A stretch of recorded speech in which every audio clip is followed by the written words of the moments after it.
প্রিয় শিক্ষার্থীবৃন্দ, সবাইকে আমন্ত্রণ জানাচ্ছি আমাদের আজকের ক্লাসে। আজকে আমরা আসলে একটু দেরি করে শুরু করতে পারলাম। তো যাই হোক, আজকে আমরা যে টপিক নিয়ে আলোচনা করব প্যানক্রিয়াটাইটিস, সেটা আমাদের খুবই গুরুত্বপূর্ণ একটা টপিক এবং এখান থেকে ভাইভাতে, রিটেনে এবং হচ্ছে ক্লিনিক্যাল পরীক্ষাতেও কিন্তু কোশ্চেন থাকে এবং হচ্ছে স্যাররা অনেক বেশি জিজ্ঞাসা করে থাকে এই টপিকের উপর।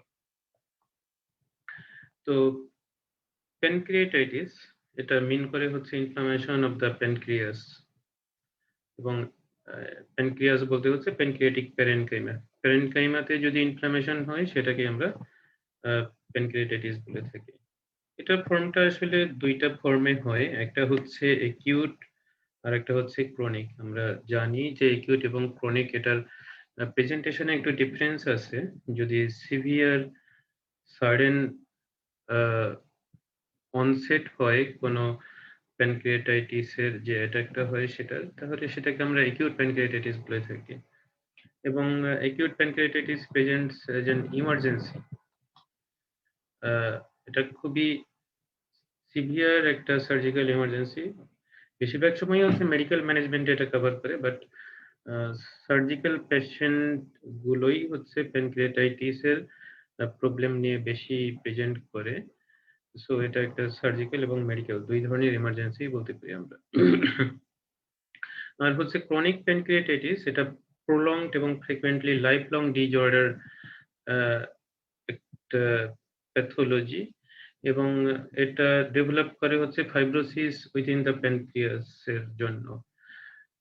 রিপিটেড ইনফ্লামেশনের কারণে আসলে প্যানক্রিয়াসের মধ্যে প্যারেনকাইমা গুলো রিপ্লেসড হয় হচ্ছে ফাইব্রোটিক টিস্যু দিয়ে। তখন হচ্ছে তার গ্ল্যান্ডিউলার এবং হচ্ছে এন্ডোক্রাইন যে ফাংশন সেগুলো চেঞ্জ হয়। তাহলে একিউট প্যানক্রিয়াটাইটিস এটা একটা ইমার্জেন্সি, আর ক্রনিক প্যানক্রিয়াটাইটিস এটা আসলে ক্রনিক ডেবিলিটেটিং একটা ডিজিজ, যেটা পেশেন্ট সারা জীবনই আসলে ভুগতে থাকে এবং খুব বেশি রিলিফ পেশেন্ট পায় না, কারণ এটার পার্মানেন্ট কোনো সলিউশন আসলে সবসময় থাকে না।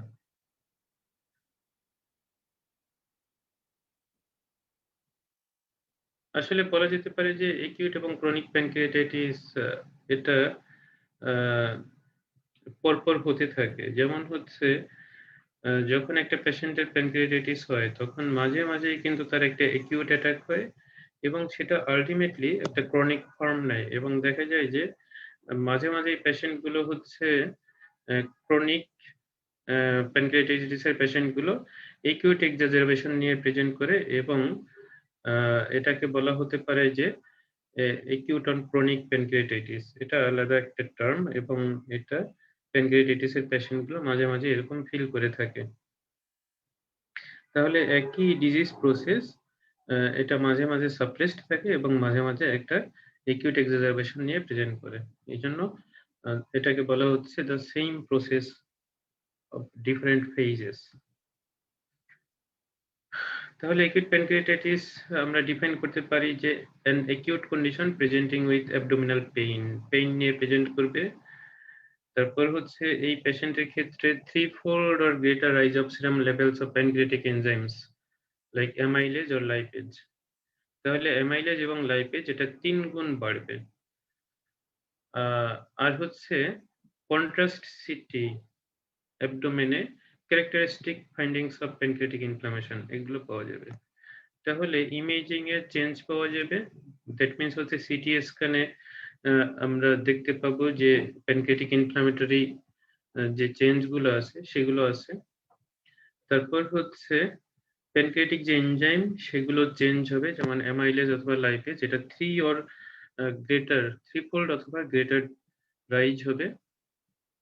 আর হচ্ছে একিউট অ্যাবডোমিনাল পেইন নিয়ে পেশেন্ট প্রেজেন্ট করবে। তখনই আমরা এই পেশেন্টকে বলতে পারবো এটা হচ্ছে প্যানক্রিয়াটাইটিস এর পেশেন্ট।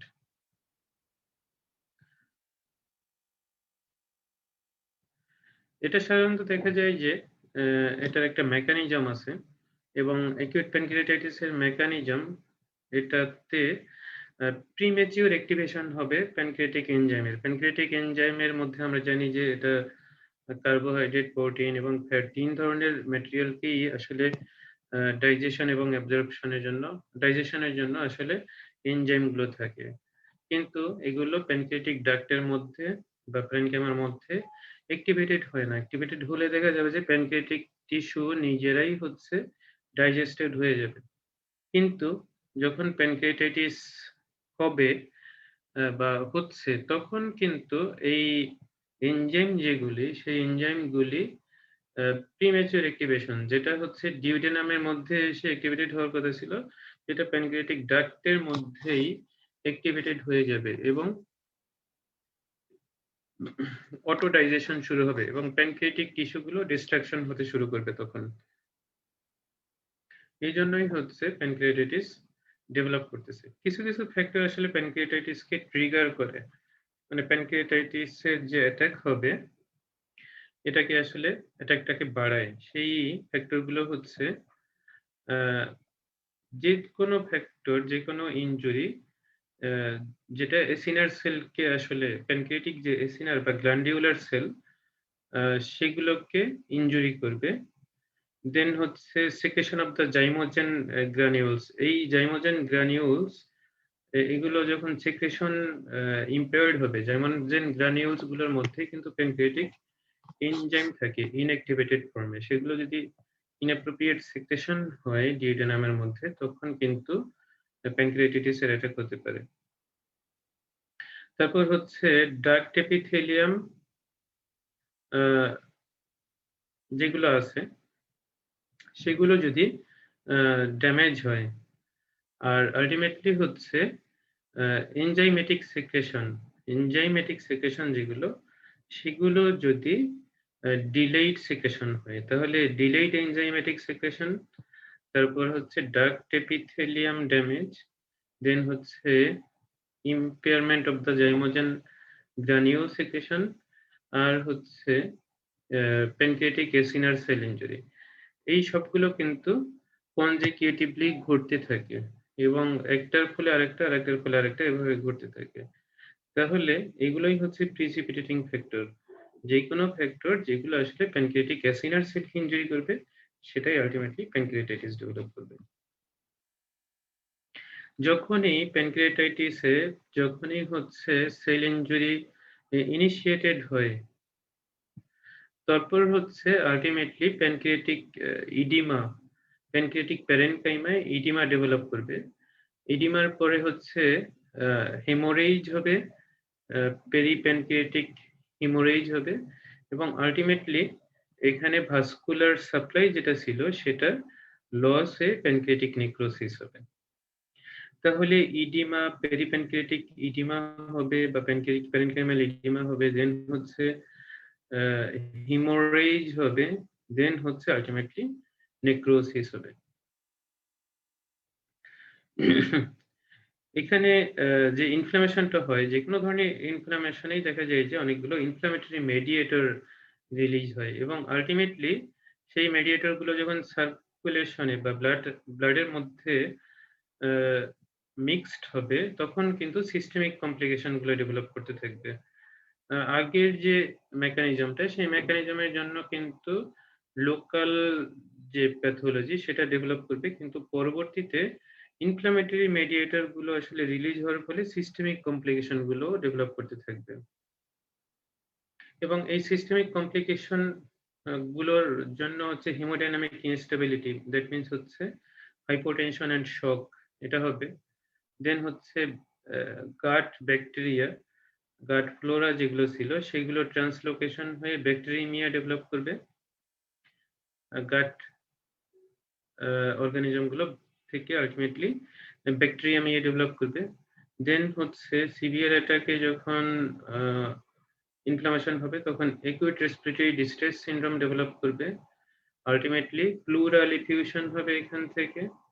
দেন জিআইটি তে যে ফিচারটা পাওয়া যায় সেটা হচ্ছে গ্যাস্ট্রোইন্টেস্টাইনাল হেমোরেজ, কিডনির উপর ইফেক্টটা হচ্ছে আসলে রেনাল ফেলিওর এবং আলটিমেটলি ডিজেমিনেটেড ইন্ট্রাভাস্কুলার কোয়াগুলেশন বা ডিআইসি। তাহলে সিস্টেমিক ইনফ্লামেশনের কারণে কিন্তু এই অনেক ধরনের ইনফ্লামেশন আসলে চলে আসে এবং অনেক ধরনের ফিচার আমরা পেতে থাকি। আসলে প্যানক্রিয়াটাইটিসকে দুই ভাগে ভাগ করা যায়, এটা পরবর্তীতে আরো আমরা ডিটেইলস দেখব। এটা হতে পারে হচ্ছে মাইল্ড অথবা সিভিয়ার। মাইল্ড যে ফর্মটা সেটাকে বলা হচ্ছে interstitial oedematous pancreatitis. That means হচ্ছে পেরেনকাইমার ভিতরেই ইডিমা হবে এরকম একটা প্যানক্রিয়াটাইটিস। আর সিভিয়ার ফর্মে যেটা হয় সেটা হচ্ছে নেক্রোটাইজিং প্যানক্রিয়াটাইটিস। সিভিয়ার ফর্মটা খারাপ এবং সেটাতে দেখা যায় যে প্যানক্রিয়াটিক টিস্যু গুলো নেক্রোসিস হয়ে যাচ্ছে। এটাকে বলা হচ্ছে নেক্রোটাইজিং প্যানক্রিয়াটাইটিস। মাইল্ড অ্যাটাক যেটা সেটা characterized by interstitial edema of the gland and minimal organ dysfunction. এখানে কিছু ফ্লুইড জমবে ইনফ্লামেশনের কারণে, আর হচ্ছে অর্গান ফাংশনটা মিনিমালি চেঞ্জড হবে। আর এখান থেকে আসলে মর্টালিটি রেট খুবই কম এবং দেখা যায় যে অনলি 1% পেশেন্ট এখান থেকে খারাপ হতে পারে। আর সিভিয়ার প্যানক্রিয়াটাইটিস যেটা সেটা অনেক কম পাওয়া যায়, যদিও সেটা হচ্ছে 5 to 10% অফ পেশেন্টে পাওয়া যায় যাদের প্যানক্রিয়াটাইটিস হচ্ছে। আর এটা ক্যারেক্টারাইজড বাই হচ্ছে প্যানক্রিয়াটিক নেক্রোসিস, তারপর হচ্ছে লোকালি প্যানক্রিয়াটিক নেক্রোসিস হতে পারে, আর সিস্টেমিক্যালি এটা হতে পারে হচ্ছে সিস্টেমিক ইনফ্লামেটরি রেসপন্স সিনড্রোম, দেন হচ্ছে মাল্টিপল অর্গান ফেলিওর। তাহলে লোকালি হবে হচ্ছে প্যানক্রিয়াটিক নেক্রোসিস এবং সিস্টেমিক ইনফ্লামেটরি রেসপন্স একটা সিস্টেমিক সাইন হবে, দেন হচ্ছে এখান থেকে ultimately multiple organ failure develop করবে এবং এই মর্টালিটি রেটটা এই সিভিয়ার অ্যাকিউট প্যানক্রিয়াটাইটিসে 20 to 50% পর্যন্ত হতে পারে। 20 to 50% পর্যন্ত মর্টালিটি রেট।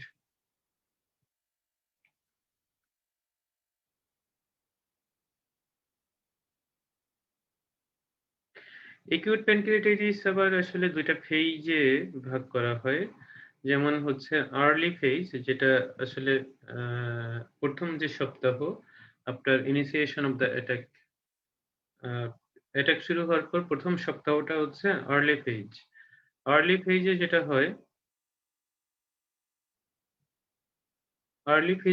হয় সেটা হচ্ছে সিস্টেমিক ইনফ্লামেটরি রেসপন্স সিনড্রোম। এটা আর্লি ফেজে হয় এবং এটা transient or persistent organ failure. এটা কিন্তু সিস্টেমিক ইনফ্লামেটরি রেসপন্স সিনড্রোম থেকে হতে পারে। এসআইআরএস থেকে আলটিমেটলি হচ্ছে ট্রানজিয়েন্ট মানে হচ্ছে অল্প সময়ের জন্য, আর হচ্ছে পারসিস্টেন্ট মানে হচ্ছে বেশি সময়ের জন্য। এটার মধ্যে ডিফারেন্সিয়েটিং যে টাইমটা সেটা হচ্ছে 48 আওয়ার্স। যদি 2 দিনের কম হচ্ছে একটা অর্গান নন ফাংশনিং হয় তখন আমরা বলতেছি সেটা হচ্ছে ট্রানজিয়েন্ট অর্গান ফেলিওর। আর হচ্ছে পারসিস্টেন্ট হবে তখনই যখন হচ্ছে 48 ঘন্টার বেশি বা 2 দিনের বেশি অর্গানটা ফেলিওর থাকবে। তাহলে আর্লি ফেজে কিন্তু এসআইআরএস হতে পারে এবং সেখান থেকে অর্গান ফেলিওর হতে পারে। এবং দেখা যায় যে সিভিয়ার অ্যাটাক যাদের হচ্ছে তাদের 1/3 অফ দ্য পেশেন্ট এই আর্লি ফেজে মাল্টিপল অর্গান ফেলিওর এটাও হতে পারে। আর্লি ফেজে মাল্টিপল অর্গান ফেলিওর এটাও কিন্তু এই 1/3 পেশেন্টের ক্ষেত্রে পাওয়া যেতে পারে। আর লেট ফেজ হচ্ছে 1 সপ্তাহের পরে এবং সেটা দেখা যায় যে 1 মাস ব্যাপী অথবা একাধিক মাস পর্যন্ত সেটা পারসিস্ট করতে পারে। তাহলে উইকস টু মান্থস এই পিরিয়ডে আসলে লেট ফেজটা থাকে এবং সেটা কিন্তু সিভিয়ার অ্যাটাকের পরেই সাধারণত আমরা পাই। এবং সিভিয়ার অ্যাটাকের পরে লেট ফেজটা শুরু হয় হচ্ছে 1 সপ্তাহর পরে এবং এটা কয়েক সপ্তাহ অথবা মাস পর্যন্ত পারসিস্ট করতে পারে। আগের যে সিস্টেমিক সাইন গুলো ছিল যেগুলো সিস্টেমিক ইনফ্লামেটরি রেসপন্স সিনড্রোমের জন্য আমরা পাচ্ছিলাম, সিস্টেমিক সাইন্স অফ ইনফ্লামেশন, সেইগুলোই আসলে পারসিস্ট করবে এবং হচ্ছে লোকাল যে কমপ্লিকেশনস গুলো ডেভেলপ করছিল যেমন হচ্ছে ইডিমা, তারপর হচ্ছে নেক্রোসিস, অ্যাবসেস, তারপর হচ্ছে অ্যাসাইটিস, পেরিপ্যানক্রিয়াটিক ফ্লুইড কালেকশন,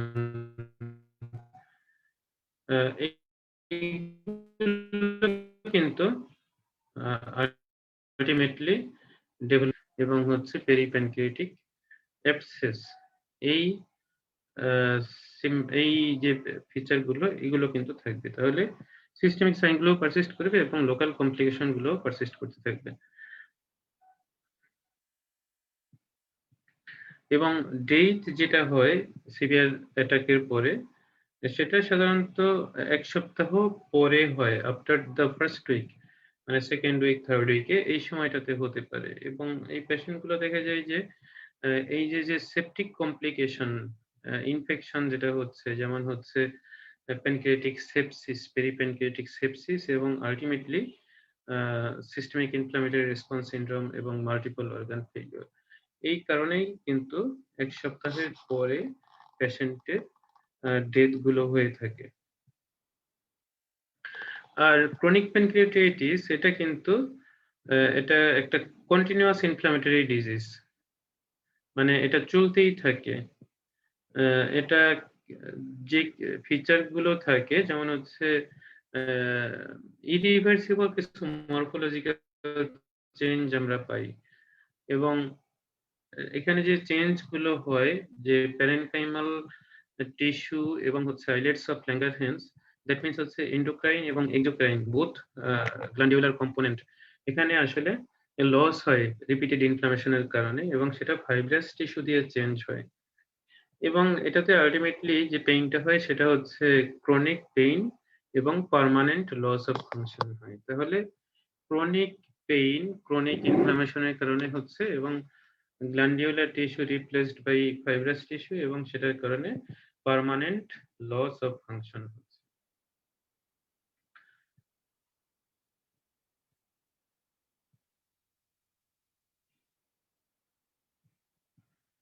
অনেক সময় দেখা যায় যে ক্রনিক প্যানক্রিয়াটাইটিস এর যে পেশেন্ট গুলো আছে সেগুলো অনেক সময়ই হচ্ছে পেইনলেস হতে পারে, কিন্তু এগুলোর আবার একিউট এক্সাজারবেশন এটা মাঝে মাঝেই পাওয়া হয়, যেটাকে আমরা বলি যে একিউট অন ক্রনিক প্যানক্রিয়াটাইটিস, মানে প্যানক্রিয়াটিক যে ইনফ্লামেশন সেটা কিন্তু স্লোলি প্রোগ্রেস করতে থাকে, কিন্তু মাঝে মাঝে তার একটা একিউট এক্সাজারবেশন হয় এবং তখন পেশেন্ট গুলো সিভিয়ার প্যানক্রিয়াটাইটিস নিয়ে আসলে প্রেজেন্ট করে। এবার আমরা চলে আসবো আসলে স্পেসিফিক্যালি একিউট প্যানক্রিয়াটাইটিস এর উপর আলোচনাতে। আগে ছিল আসলে প্যানক্রিয়াটাইটিস এর যে ইন্ট্রোডাক্টরি কথাবার্তা সেগুলো। তাহলে এইগুলো দেখা যায় যে 3% পেশেন্টের ক্ষেত্রে হয় একিউট প্যানক্রিয়াটাইটিস এবং অ্যাবডোমিনাল পেইন নিয়ে যে পেশেন্ট গুলো প্রেজেন্ট করে তার 3% পেশেন্টের এই পেইনের কজ হচ্ছে একিউট প্যানক্রিয়াটাইটিস। তাহলে আমরা বলতে পারি যে একিউট অ্যাবডোমেনের যে পেশেন্ট গুলো, সেই পেশেন্ট গুলোর 3% কজ হচ্ছে একিউট প্যানক্রিয়াটাইটিস। এই ডাটাটা অবশ্য হচ্ছে ইউনাইটেড কিংডম, মানে হচ্ছে ইংল্যান্ডের ডাটা। এটা আমাদের দেশেও আসলে প্রযোজ্য হওয়ার সম্ভাবনা থাকে। এর অনেকগুলো কারণ আছে, ইটিওলজি থেকে, কিন্তু মেইন দুইটা কারণ, যে দুইটা আমাদের আসলে ভুললে চলবে না। যেমন হচ্ছে আমাদের সাবকন্টিনেন্টে এটা হচ্ছে গল স্টোন ডিজিজের কারণে বেশি হয় এবং ওয়েস্টার্ন কান্ট্রিতে এটা অ্যালকোহল এবিউজের জন্য বেশি হয়। তো দেখা যায় যে গলস্টোন ডিজিজ এটার কারণে হচ্ছে 50 to 70% অফ দ্য প্যানক্রিয়াটাইটিস হয়ে থাকে। 50 to 70% সবচেয়ে বেশি তাহলে গলস্টোন ডিজিজের কারণে, আর অ্যালকোহলের কারণে হয়ে থাকে সাধারণত 25% প্যানক্রিয়াটাইটিসের অ্যাটাক। আরো কতগুলো কারণ আছে, সেগুলো আমরা একটু পরে আলাপ করব।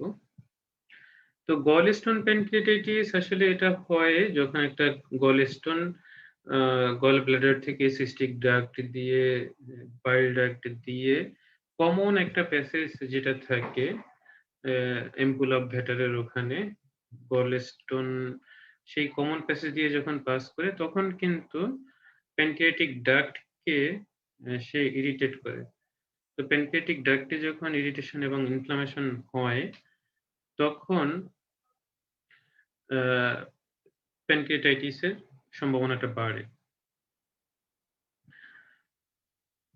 এবং সেটা বেশি হয় তাদের যখন হচ্ছে প্যানক্রিয়াটিক ডাক্ট এবং হচ্ছে বাইল ডাক্ট এই দুইটা একটা কমন প্যাসেজ বা কমন চ্যানেল তৈরি করে এমপুলাতে এন্ডিং হওয়ার আগে যখন একটা কমন চ্যানেল তৈরি করে তখন এই ডাক্টে যদি অবস্ট্রাকশন হয় সেটাতে বাইল যেটা নিচের দিকে পাস করে যাওয়ার কথা ছিল সেটা রিফ্লেক্স হয় হচ্ছে প্যানক্রিয়াটিক ডাক্টের মধ্যে অথবা প্যানক্রিয়াটিক এনজাইম যেগুলো সেগুলো হচ্ছে অ্যাক্টিভেটেড হয়ে যায় প্যানক্রিয়াটিক ডাক্টের মধ্যে তখন হচ্ছে প্যানক্রিয়াটাইটিসের অ্যাটাকটা হতে পারে।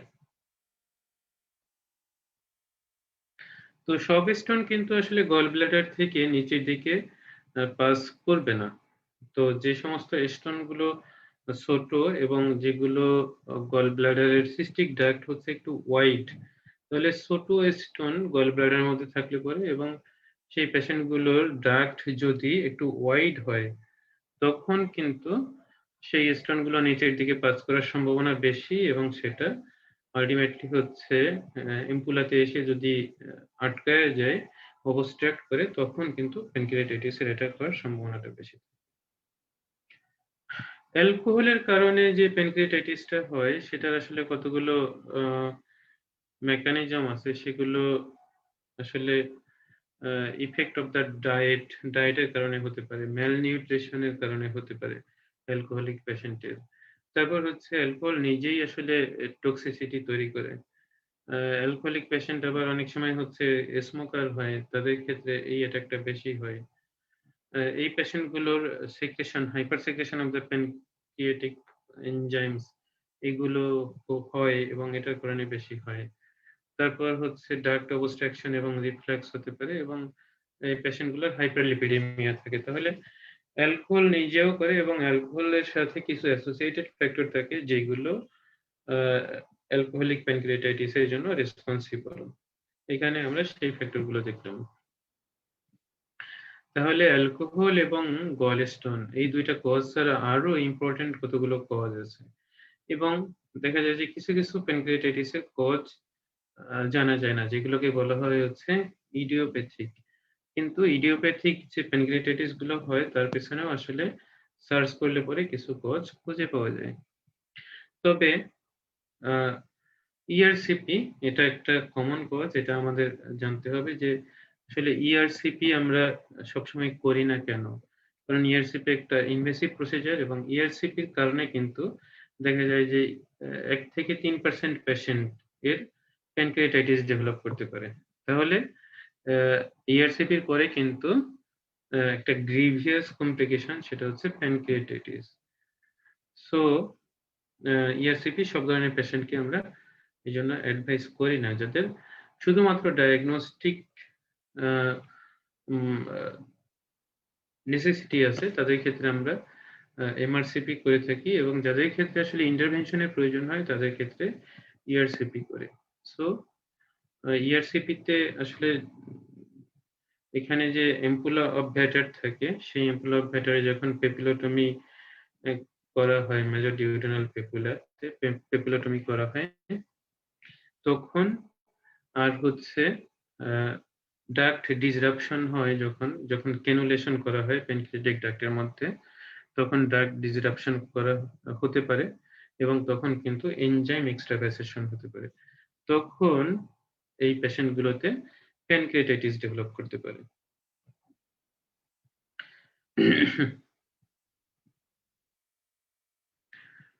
যাদের আসলে ইআরসিপি করা হয় তাদের ক্ষেত্রে কিছু প্রিডিসপোজিং ফ্যাক্টর যদি থাকে তখন কিন্তু প্যানক্রিয়াটাইটিসের অ্যাটাকটা আরো বেশি হওয়ার সম্ভাবনা থাকে। এগুলোর মধ্যে হচ্ছে যাদের স্ফিংক্টার অফ ওরি ডিসফাংশন থাকে, তারপর আগে থেকেই তাদের যদি প্যানক্রিয়াটাইটিসের হিস্ট্রি থাকে, তারপর হচ্ছে যাদের স্ফিংক্টারোটমি করা হয়, যাদের balloon dilatation of the sphincter করা হয় তাদের কিন্তু আসলে পোস্ট ইআরসিপি প্যানক্রিয়াটাইটিস সম্ভাবনাটা অনেক বেড়ে যায়।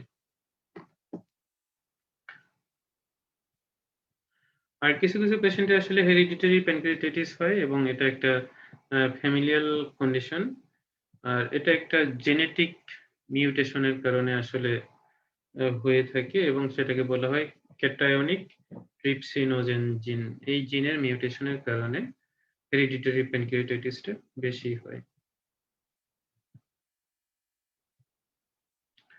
তো একিউট প্যানক্রিয়াটাইটিস যাদের ক্ষেত্রে আসলে হয়, যাদের টিন এজে যাদের এই প্যানক্রিয়াটাইটিসটা বেশি হয়, তাদের কিন্তু নেক্সট 20 বছর পরে আসলে ক্রনিক প্যানক্রিয়াটাইটিসের সম্ভাবনাটা অনেক বেশি বেড়ে যায় এবং 40% কেসে দেখা যায় যে টিনেজ প্যানক্রিয়াটাইটিস পেশেন্টদের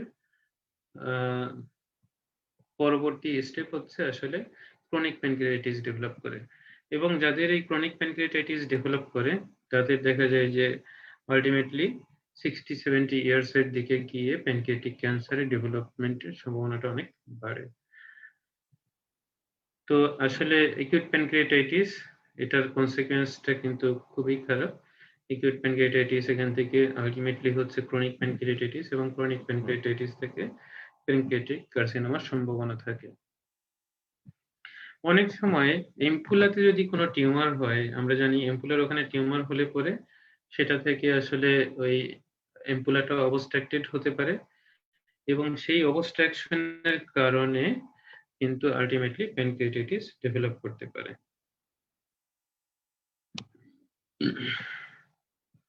তো আমরা একটা গ্রুপকে বলছিলাম আসলে যাদের স্পেসিফিক কোনো কজ খুঁজে পাওয়া যায় না, কিন্তু তার পিছনেও কিছু কজ থাকে যেগুলো আসলে মাইনর কজ। তো সেটাকে ইডিওপ্যাথিক অ্যাকিউট প্যানক্রিয়াটাইটিস আমরা বলতেছি এবং সেই পেশেন্ট গুলোর কজকে আইডেন্টিফাই করার জন্য তাদের সিরাম ক্যালসিয়াম লেভেল করতে হবে, কারণ মানে হাইপার ক্যালসিয়ামিয়া এটা একটা কজ অফ প্যানক্রিয়াটাইটিস। তারপর হচ্ছে হাইপারলিপিডেমিয়া, এটা একটা কজ, এই জন্য সিরাম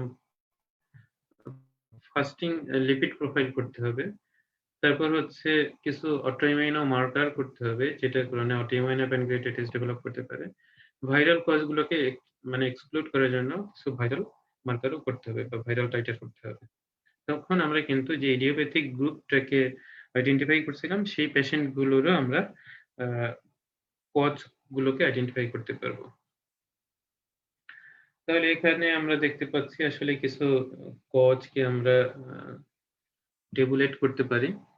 সবচেয়ে কমন হচ্ছে তাহলে গল স্টোন এবং অ্যালকোহল, যে দুইটা আমরা ভুলবো না কখনোই, গল স্টোন এবং অ্যালকোহল ইআরসিপির পরে এবং অ্যাবডোমিনাল ট্রমার পরে। ইআরসিপি এবং অ্যাবডোমিনাল ট্রমা এটা ডিরেক্টলি প্যানক্রিয়াস ইনজুরি করে এবং পরবর্তীতে এখান থেকে প্যানক্রিয়াটাইটিস ডেভেলপ করতে পারে।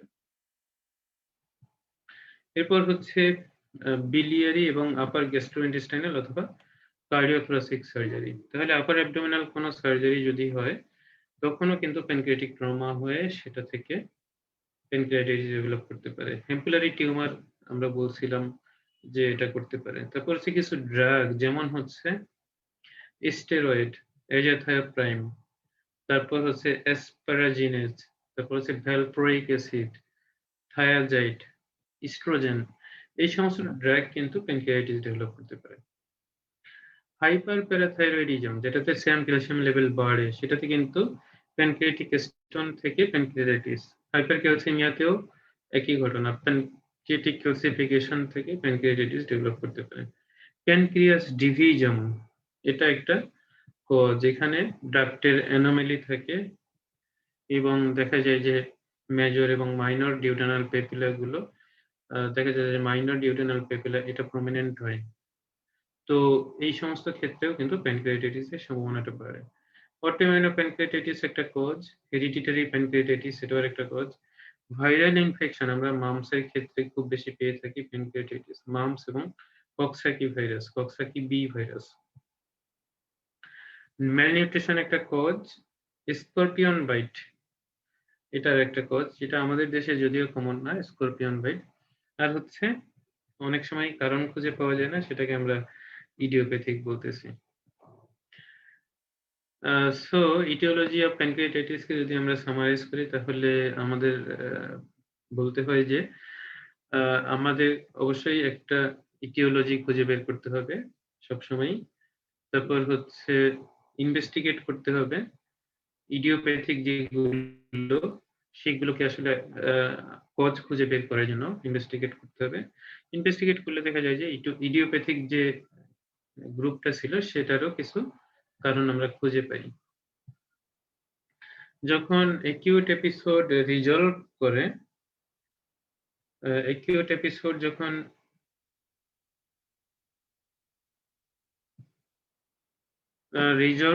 রিজলভ করে, তখন হচ্ছে ইটিওলজি যেটা, সেই ইটিওলজির ট্রিটমেন্ট আমাদেরকে করতে হয়। এইজন্য আমাদের ইটিওলজি খুঁজে বের করতে হয়। যদি কারণ হয় হচ্ছে গল স্টোন, প্যানক্রিয়াটাইটিসের কারণটা যদি গল স্টোন হয়, তখন কোলিসিস্টেক্টমিটা আসলে ইন্ডিকেটেড হয় এবং সেটা সাথে সাথেই আমাদেরকে কোলিসিস্টেক্টমি করতে হয়। সেম এডমিশনে যে প্যানক্রিয়াটাইটিসের পেশেন্ট ভর্তি হলো, ওই একই দিনেই একই মানে এডমিশনেই কিন্তু কোলিসিস্টেক্টমি ইন্ডিকেটেড হয়ে যায়। তাহলে পেশেন্টের কন্ডিশনটা ইমপ্রুভ করে। অ্যাকিউট প্যানক্রিয়াটাইটিস কিভাবে প্রেজেন্ট করে? ক্লিনিক্যাল প্রেজেন্টেশনটা কিরকম? এটার একটাই মেইন ফিচার, সেটা হচ্ছে অ্যাবডোমিনাল পেইন এবং এই পেইনটা হয় হচ্ছে আপার অ্যাবডোমেনে। এটা ডেভেলপ করে রেপিডলি, কুইকলি, ম্যাক্সিমাম ইন্টেনসিটিতে দেখা যায় যে খুব অল্প সময়ের মধ্যে উইদিন মিনিটস মানে ম্যাক্সিমাম ইন্টেনসিটিতে চলে যায় এবং এটা পারসিস্ট করে ডেইজ পর্যন্ত, কয়েক ঘন্টা থেকে কয়েকদিন পর্যন্ত এটা পারসিস্ট করতে পারে। তাহলে পেইন হচ্ছে কার্ডিনাল ফিচার, এটা কুইকলি ডেভেলপ করে ম্যাক্সিমাম ইন্টেন্সিটিতে চলে যায় হচ্ছে উইদিন মিনিটস এবং পারসিস্ট করে আওয়ার্স টু ডেইজ। পেইন হয় খুব সিভিয়ার, ফ্রিকুয়েন্টলি পেইনটা হয় হচ্ছে সিভিয়ার পেইন এবং এটা কিন্তু কমে বাড়ে না, এটা কনস্ট্যান্ট একটা পেইন থাকে এবং it is refractory to usual analgesics. Usual যে অ্যানালজেসিক গুলো আসলে ইউজ করা হয় সেটা এই পেইনকে রিলিভ করতে পারে না এবং অ্যাকিউট প্যানক্রিয়াটাইটিসের পেশেন্ট গুলো খুবই সাফারিংস এর মধ্যে থাকে, কারণ কোনো পেইন কিলারই তাদেরকে আসলে কমফোর্ট দিতে পারে না। পেইনের সাইটটা হচ্ছে ইউজুয়ালি দ্য এপিগেস্টিয়াম বা আপার অ্যাবডোমেন। অনেক সময় হচ্ছে এটা আপার অ্যাবডোমেন থেকে ডিফিউজলি হোল অ্যাবডোমেনে এটা ডিজেমিনেট করে। এই পেইনটা আসলে রেডিয়েট করতে পারে 50% পেশেন্টের ক্ষেত্রে, ব্যাকে রেডিয়েট করতে পারে এবং কিছু কিছু পেশেন্ট হচ্ছে লিনিং ফরওয়ার্ড পজিশনে, মানে সামনের দিকে ঝুঁকে থাকলে পরে, অথবা মোহামেডিয়ান স্প্রেয়ার পজিশন, এই পজিশনে কিন্তু পেশেন্ট রিলিফ পায় এই ধরনের পেইনের পেশেন্ট। তাহলে ব্যাকে রেডিয়েট করে এবং রিলিফ পায় হচ্ছে পেশেন্ট লিনিং ফরওয়ার্ড এবং হচ্ছে মোহামেডিয়ান স্প্রেয়ার পজিশনে। তো পেইনটা এত আসলে সাডেনলি ডেভেলপ করে যে এটা অনেক সময় পেপটিক আলসার ডিজিজের পেইনের মতো মনে হয়। আর যদি পেইনটা রাইট হাইপোকন্ড্রিয়াক রিজিয়নের দিকে থাকে, তখন কিন্তু এটা অ্যাকিউট কোলিসিস্টাইটিস এর পেইনের মতো মনে হবে। রাইট আপার কোয়াড্র্যান্টে যদি এই পেইনটা বেশি থাকে, তখন বিলিয়ারি কোলিক অথবা হচ্ছে অ্যাকিউট কোলিসিস্টাইটিস এর পেইনের মতো মনে হবে এই ধরনের পেইনকে। তো অ্যাকিউট প্যানক্রিয়াটাইটিস এটা আসলে সব ধরনের অ্যাকিউট অ্যাবডোমেনের একটা ডিফারেনশিয়াল ডায়াগনোসিস হয় এবং এটা কিন্তু ম্যাক্সিমাম যে অ্যাকিউট অ্যাবডোমেনের পেশেন্ট, সেই পেশেন্ট গুলোর ফিচারের সাথে অনেক সময় মিলে যায়। তো পেইনের সাথে অন্যান্য যে ফিচার গুলো থাকে সেগুলোর মধ্যে হচ্ছে নসিয়া থাকে, ভমিটিং থাকে, অনেক সময় রেচিং থাকে,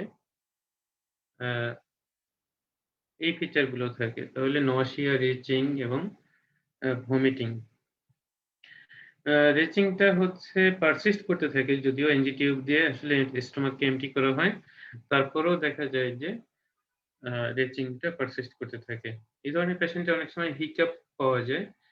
হিকআপটা থাকে হচ্ছে গ্যাস্ট্রিক ডিস্টেনশনের কারণে, স্টোমাক ফুল থাকে এই কারণে, কারণ ডিউডেনামের প্যারালাইটিক আলিয়াসটা ডেভেলপ করে, ডিউডেনাম দিয়ে আসলে ফুড ম্যাটেরিয়াল পাস করে না প্যানক্রিয়াটাইটিসের ফলে। তখন কিন্তু অ্যাবডোমিনাল ডিস্টেনশনের কারণে পেইন মানে হিকাপটা হতে পারে। আবার পেরিপেনক্রিয়াটিক ফ্লুইড কালেকশন যেটা সেটা অনেক সময় ডায়াফ্রামকে ইরিটেট করে এবং সেই ইরিটেশনের কারণে কিন্তু হিকাপটা ডেভেলপ করতে পারে।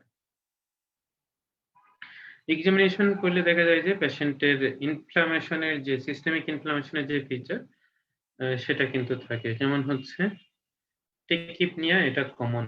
টেকিপনিয়াটা পাওয়া যায়। ট্যাকাইকার্ডিয়াও থাকে এবং হাইপোটেনশন থাকে।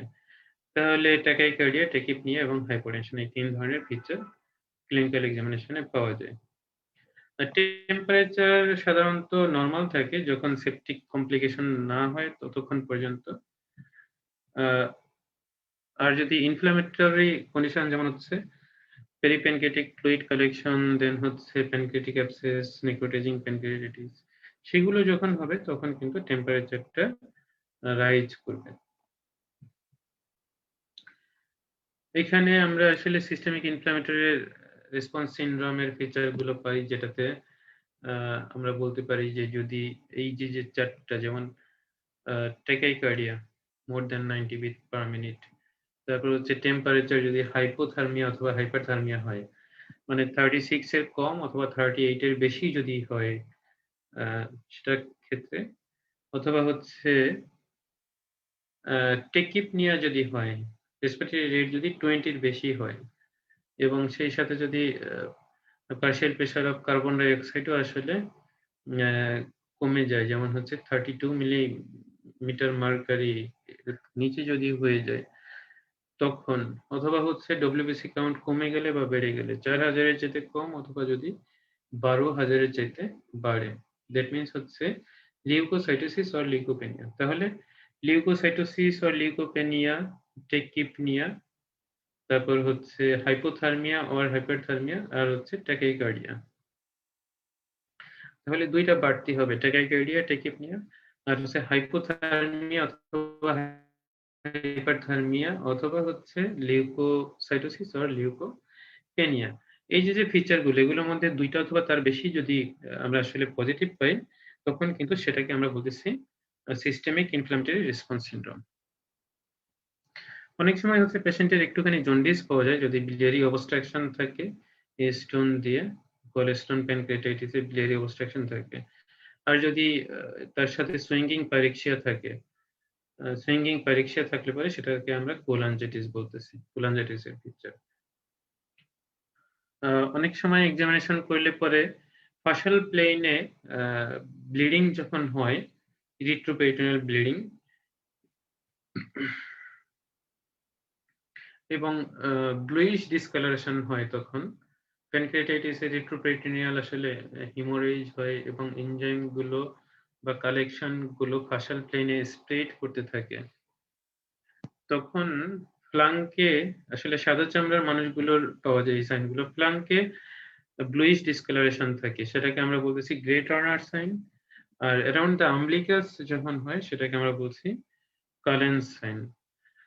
এই দুইটা সাইন আসলে প্যানক্রিয়াটাইটিসের জন্য কনফার্মেটরি অথবা প্যাথোগনমিক না, এটা রিট্রোপেরিটোনিয়াল যে কোনো হিমোরেজেই এরকম পাওয়া যায়, যেমন রাপচার্ড এক্টোপিক প্রেগন্যান্সিতে পাওয়া যায়, তারপর হচ্ছে কিডনি ইনজুরি পেশেন্টের পাওয়া যায়। এই ধরনের রিট্রোপেরিটোনিয়াল হিমোরেজের যে কজগুলো আছে সেই কজগুলোতে কিন্তু এই গ্রে টার্নার সাইন এবং কালেন্স সাইন পাওয়া যায়। তবে প্যানক্রিয়াটাইটিসেও এটা অনেক সময় পাওয়া যেতে পারে। অনেক সময় হচ্ছে সাবকিউটেনাস ফ্যাট নেক্রোসিস হয় এবং সেটাতে রেইড এবং টেন্ডার নোডিউল পাওয়া যায় স্কিন, লেগের স্কিনে। লেগের স্কিনে টেন্ডার রেইড নোডিউল পাওয়া যায়। অ্যাবডোমিনাল এক্সামিনেশনে দেখা যায় যে অ্যাবডোমিনাল ডিস্টেনশন আছে, এটা প্যারালাইটিক আইলিয়াসের জন্য, এবং অ্যাসাইটিস থাকে, সেটার সাথে শিফটিং ডালনেসও থাকে।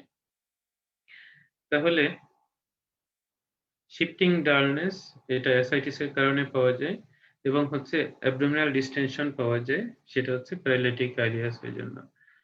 এপিগ্যাস্ট্রামে একটা মাস থাকতে পারে, ইনফ্ল্যামেটরি মাস। দেখা যায় যে এপিগ্যাস্ট্রামে একটা মাস পাওয়া যায়, ইনফ্ল্যামেটরি মাস। মাসেল গার্ডিং পাওয়া যায় আপার অ্যাবডোমেনে, এবং সেটার জন্য হচ্ছে আসলে রিজিডিটিও দেখা যায় যে কম থাকে। মার্কড রিজিডিটি কম থাকে কিন্তু আসলে মাসল গার্ডিংটা এখানে প্রমিনেন্ট থাকে। প্লুরাল এফিউশন থাকে আসলে 10 to 20% পেশেন্টের ডিউ টু সাবডায়াফ্রামেটিক ইরিটেশন প্লুরাল এফিউশন পাওয়া যায় এবং অনেক পেশেন্টের আসলে যাদের সিভিয়ার হয়, যাদের এআরডিএস ডেভেলপ করে, তাদের ক্ষেত্রে পালমোনারি ইডিমা এবং নিউমোনাইটিস এই দুইটা পাওয়া যায়।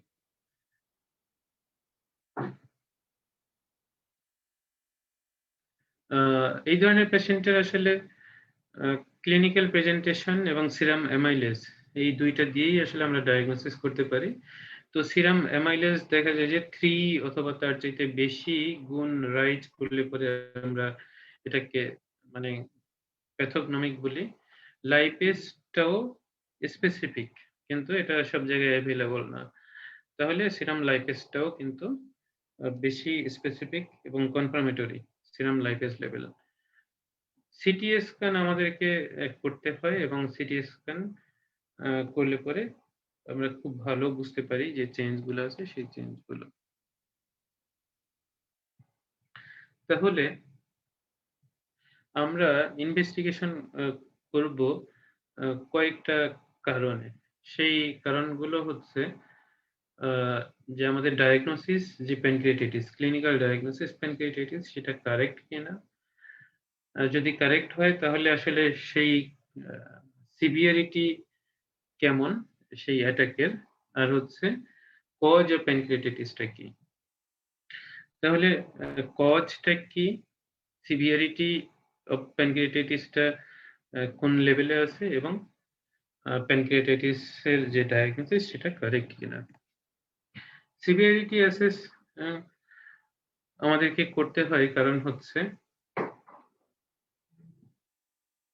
সিভিয়ার যে প্যানক্রিয়াটাইটিস সেই প্যানক্রিয়াটাইটিসের আউটকামটা অনেক খারাপ এবং তাদের আর্লি যে ম্যানেজমেন্টটা সেটা এগ্রেসিভ আর্লি ম্যানেজমেন্ট প্রয়োজন হয় এবং তাদের বেটার ম্যানেজমেন্টের জন্য স্পেশালাইজড ইউনিটে ট্রান্সফার করতে হয়।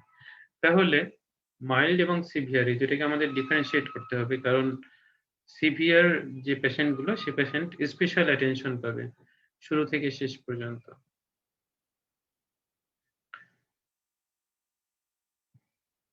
এবং সিভিয়ার যে পেশেন্ট সেগুলো 24 থেকে 48 ঘন্টা পর্যন্ত কিন্তু ফিজিওলজিক্যাল যে স্টেটটা থাকে সেই স্টেটটা আসলে ডিটোরিয়েট করতে থাকে এবং এই ম্যানেজমেন্ট যদি অ্যাপ্রোপ্রিয়েট না হয় তখন কিন্তু পেশেন্টের সিস্টেমিক কমপ্লিকেশন গুলো রেপিডলি ডেভেলপ করে এবং পেশেন্ট একটা ইরিভার্সিবল স্টেজে চলে যেতে পারে।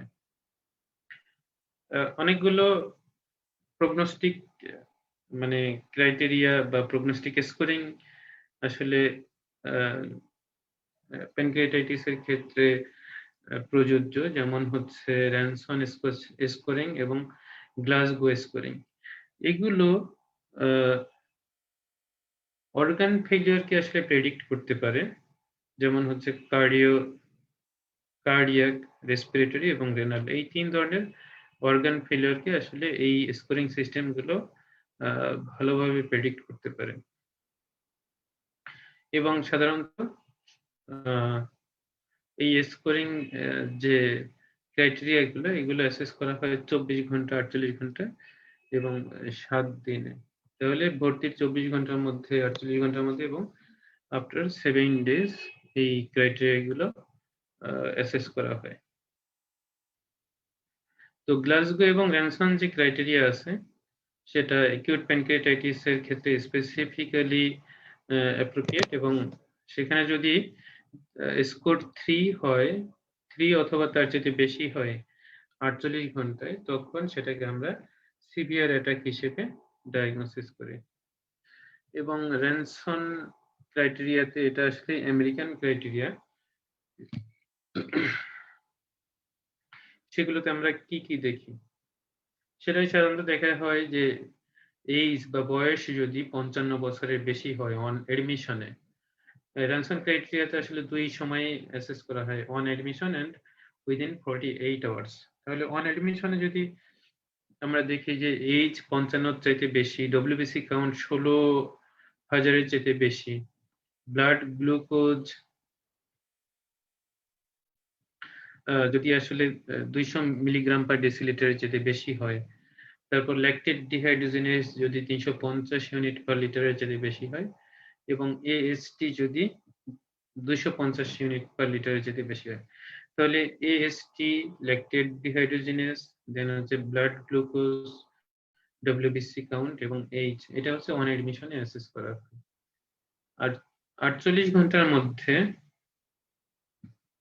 যদি হিমাটোক্রিট 10% এর চাইতে অথবা তার চাইতে বেশি ফল করে, তারপর হচ্ছে ব্লাড ইউরিয়া নাইট্রোজেন, এটা 5 মিলিগ্রাম পার ডেসিলিটারের চাইতে বেশি রাইজ করে, দেন হচ্ছে partial pressure of oxygen, arterial partial pressure of oxygen, এটা যদি লেস দ্যান 8 কিলো প্যাসকেল হয়, দেন হচ্ছে সিরাম ক্যালসিয়াম, এটা যদি less than 2 millimole per litre হয়, বেস ডেফিসিট যদি বেশি হয়, more than 4 millimole per litre হয়, এবং ফ্লুইড সিকেস্ট্রেশন যদি 6 লিটারের যেতে বেশি হয়, তাহলে 48 ঘন্টার মধ্যে যদি fluid sequestration, base deficit, serum calcium level, then হচ্ছে arterial oxygen saturation, blood urea nitrogen এবং হিমাটোক্রিট, এই জিনিসগুলো অ্যাসেস করা হয়।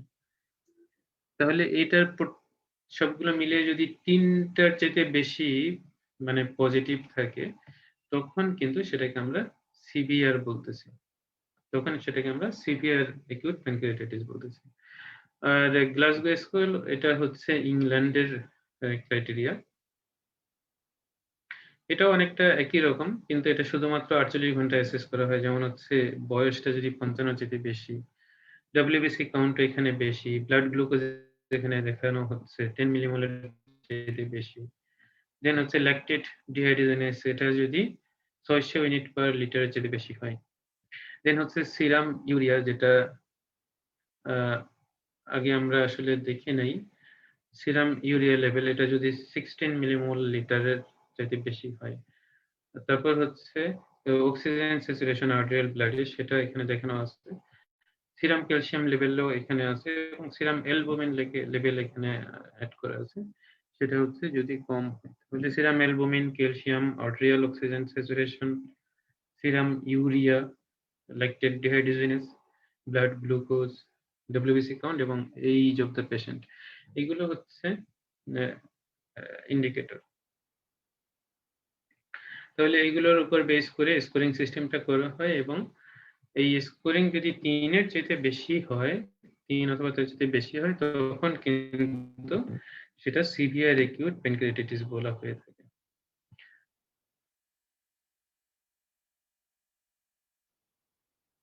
তো যে স্কোরিং সিস্টেমই আসলে ব্যবহার করা হোক না কেন, যদি পারসিস্টিং অর্গান ফেইলিওর থাকে, এটা ইন্ডিকেট করে হচ্ছে সিভিয়ার অ্যাটাক। এবং এই ধরনের পেশেন্টকে অ্যাকিউট প্যানক্রিয়াটাইটিসের পেশেন্টকে 3টা ভাগে আমরা ভাগ করি সিভিয়ারিটির উপর বেস করে। এটাকে আমরা বলি mild acute pancreatitis, mild acute pancreatitis, যেটাতে কোনো অর্গান ফেইলিওর থাকে না এবং লোকাল এবং সিস্টেমিক কোনো কমপ্লিকেশনও থাকে না। তাহলে এখানে অর্গান ফেইলিওরও থাকতেছে না এবং কোনো লোকাল অথবা সিস্টেমিক কমপ্লিকেশনও আমরা পাচ্ছি না। তারপর হচ্ছে মডারেটলি সিভিয়ার, তাহলে আগে ছিল হচ্ছে মাইল্ড, দেন হচ্ছে মডারেটলি সিভিয়ার, আর একটা হচ্ছে severe acute pancreatitis. Moderately severe pancreatitis যেটা, সেটাতে ট্রানজিয়েন্ট অর্গান ফেলিওর হয়, এবং সেটা দেখা যায় যে অর্গান ফেলিওর যেটা হচ্ছে সেটা 48 ঘন্টার মধ্যে রিজলভ করে যাচ্ছে। আর লোকাল এবং সিস্টেমিক কিছু কমপ্লিকেশন হতে পারে, কিন্তু সেটা পারসিস্টেন্ট অর্গান ফেলিওর ছাড়া। তাহলে ট্রানজিয়েন্ট অর্গান ফেলিওর হতে পারে, অথবা মিনিমাম কিছু লোকাল আর সিস্টেমিক কমপ্লিকেশন হতে পারে। আর সিভিয়ার অ্যাকিউট প্যানক্রিয়াটাইটিসে পারসিস্টেন্ট অর্গান ফেলিওর হবে, যেটা 48 ঘন্টার চাইতে বেশি সময় ধরে থাকবে। তারপর হচ্ছে সিঙ্গেল অর্গান ফেলিওর হতে পারে, মাল্টিপল অর্গান ফেলিওর হতে পারে। তাহলে সিঙ্গেল অথবা মাল্টিপল অর্গান এটা পারসিস্টেন্ট ফেইলিওর হবে, তখনই এটাকে আমরা সিভিয়ার অ্যাকিউট প্যানক্রিয়াটাইটিস বলতেছি।